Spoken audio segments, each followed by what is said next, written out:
La Seconde Guerre mondiale, ce conflit planétaire qui a duré du 1er septembre 1939 au 2 septembre 1945, intrigue et fascine de par sa complexité, mais surtout à cause des horreurs qui ont été commises. J'ai toujours été hyper intéressée par cette période, et cela doit sûrement venir de mon grand-père, Antonin, qui lui l'a vécu à travers ses yeux d'enfant. Il a toujours plein d'anecdotes à raconter, et je me suis dit, et pourquoi pas garder tout ça en vidéo? Alors je vous invite tout de suite à découvrir son témoignage. Je m'appelle Antonin Fleischer, j'ai 88 ans, à la déclaration de la guerre, j'ai 7 ans. Et je vais vous raconter un peu mon enfance à cette époque-là. Est-ce que tu te souviens de l'arrivée des Allemands en Bretagne et est-ce que tu avais peur surtout? Alors, l'arrivée des Allemands en Bretagne s'est faite vers le 21 juin 1940. Donc les Allemands arrivent, ils passent d'abord, donc après avoir envahi le nord de la France, ils se dirigent vers la Bretagne par la Normandie. Ils arrivent dans la région de Rennes où ils répartissent donc leurs colonnes militaires. Donc la principale arrive donc Rennes-Brest et puis à Châtelain, une partie de cette colonne vient vers l'Orient par Quimper, Rospordin, Banalec, Quimperlé et Lorient. Ça, c'est ce qui nous intéresse dans le Sud Finistère, c'est cette colonne-là qui arrive. Et comment avance-t-elle? Eh bien, ils font de nombreuses haltes, notamment à Châtelain, où ils s'adressent à la sous-préfecture de Châtelain et où ils parlementent avec les préfets, les sous-préfets. Et ils continuent progressivement leur avancement vers Quimper. Et arrivés aux 5 chemins de Guidel, c'est-à-dire à une dizaine de kilomètres de Lorient, où il y a donc, sous les ordres de l'amiral de Paffatagno, qui a eu ordre de faire ralentir l'avancée des Allemands. Donc il y a un combat où il y a eu de nombreux morts, et puis donc il y a eu un cessez-le-feu.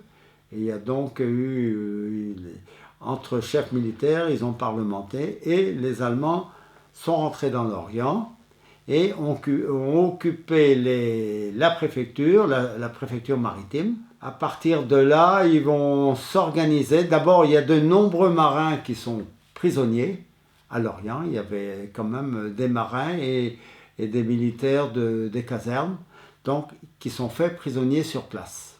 Ensuite, les Allemands vont occuper aussi les mairies. Ils vont donc s'adresser aux différentes mairies qui est sous leurs ordres par l'armistice de 1940 avec le maréchal Pétain. Donc toutes les consignes sont en place et les Allemands occupent donc les préfectures et les mairies. Et à partir de là, ils donnent leurs ordres. Mais avant, qu'est-ce qui se passe? C'est que le nord de la France ayant été occupé par les Allemands, et il y avait donc la présence de la guerre là-bas, les civils ont été évacués et il y a de nombreux civils qui sont venus sur la Bretagne, donc ils étaient dans les trains.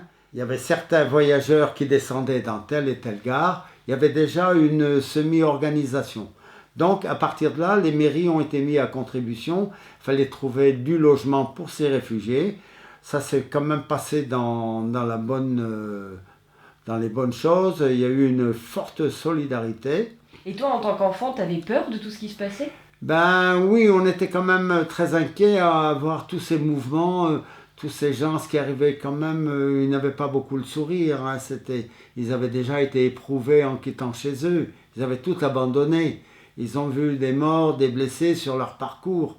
Et ça a été quand même une période très difficile, oui. Et tu te souviens du jour où les Allemands sont arrivés Alors, les Allemands sont arrivés, on les a vus passer. Hein. On ne s'aventurait pas trop à aller sur le bord des routes. On les voyait passer avec leur colonne de véhicules. Et c'était des soldats. C'était la première fois qu'on voyait ces soldats. Et est-ce que tes parents ils t'expliquaient ce qui se passait? il nous expliquait, ben nous on était plutôt à l'écoute. On ne posait pas de questions, on était à l'écoute de ce qu'il disait, les consignes qu'il nous donnait. Et bon, en somme, l'arrivée des Allemands, bien sûr, a perturbé notre vie, mais il n'y a pas eu de combat ni rien, hormis le combat des 5 chemins de Guidel. Ils se sont installés, et puis à partir de là, comme j'expliquais avant, les mairies ont été mises encore à contribution parce qu'il fallait trouver du logement pour les soldats allemands. Donc ils ont été logés chez l'habitant et puis dans des salles disponibles. Est-ce qu'à l'école, il y avait le maître ou la maîtresse justement qui devait vous apprendre l'allemand? Ou est-ce que carrément c'est un Allemand qui est venu vous faire cours? Non, en fait, les Allemands ne se sont pas beaucoup immiscés dans la scolarité. On a eu une scolarité normale. Donc on n'a jamais eu obligation d'apprendre la langue allemande. Les Allemands, une fois qu'ils ont été installés, ben nous on a continué notre scolarité. Il n'y a pas eu hormis qu'ils occupaient quand même les écoles partiellement, les cours notamment. Et non, on a eu une scolarité qui était bien sûr un peu troublée parce que ces Allemands-là, quand ils avançaient sur le front russe, eh ben, ils défilaient fièrement dans nos rues et ils chantaient. Les Allemands ils étaient très favorables pour ces choses-là. Et pourquoi les Allemands, ils vous ont pas imposé d'apprendre l'allemand? Alors là, je pense que c'était pas leur mission principale. Je ne pense pas. Ils étaient venus pour occuper le pays, pour envahir en fait. Leur but, c'était que la France devienne allemande? J'ai l'impression qu'ils voulaient incorporer ça tout sous leur régime, qui était un régime nazi. Il fallait d'abord occuper le pays, disons prendre ses richesses, c'est-à-dire alimentaires pour leur armée, parce que bon, les Allemands ne travaillent plus, mais il y a quand même près d'1 million de prisonniers français qui travaillent en Allemagne. Est-ce que tu as une anecdote qui te revient en tête? Oui, je parle donc dans la scolarité. J'avais un petit copain là, qui s'appelle André Guillou, qui est toujours en vie, il a 91 ans maintenant.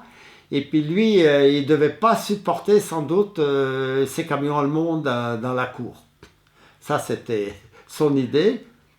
Et puis il s'est amusé à crever les pneus des camions qui étaient dans la cour. Alors là, ça s'est très mal passé. Disons, le responsable allemand, le chef qui s'occupait de la cour, enfin de ces véhicules, ben, il a convoqué le directeur de l'école. Et puis il lui a demandé de trouver le responsable de ces actes. Et puis le pauvre garçon, de toute façon, il était obligé de se déclarer, hein, parce que c'était le directeur qui était mis en cause sinon. Donc il a eu un petit copain qui l'aimait bien sans doute, qui l'a mouchardé. Donc ça s'est quand même pas trop mal passé, mais bon, c'était un avertissement sévère. Hein. Et donc ils lui ont rien fait de mal? Non, ils ont menacé quand même le directeur quoi, que de tels actes ne pouvaient plus se produire. Donc il n'y a pas eu de problème après.